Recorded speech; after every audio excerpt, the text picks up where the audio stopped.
Pendurthi MLA Panchakarla Ramesh Babu NTR భరోసా సామాజిక పెన్షన్ల పంపిణీ కార్యక్రమంలో పాల్గొన్నారు. లబ్ధిదారులకు ఉదయం 6 గంటలకు పెన్షన్లు పంపిణీ చేశారు.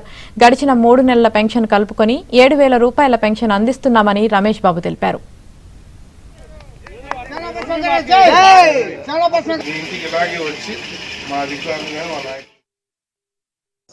సామాజిక భద్రత పేరుతో తెలుగుదేశం వ్యవస్థాపక నాయకుడు నందమూరి తారక రామారావు గారు ప్రవేశపెట్టిన స్కీమ్ ఇది. అంతకుముందు కాంగ్రెస్ స్వతంత్రం వచ్చినప్పటి నుంచి కూడా ఈ రాష్ట్రాన్ని పరిపాలిస్తున్న ఎన్టీ రామారావు గారు పార్టీ పెట్టే వరకు ఈ సామాజిక భద్రత పేరుతో పెన్షన్లు లేవు. 35 రూపాయలతో ఆ మహానుభావుడు స్టార్ట్ చేస్తే ఆయన తర్వాత అధికారంలోకి వచ్చిన చంద్రబాబు నాయుడు గారు దాన్ని 75 చేశారు.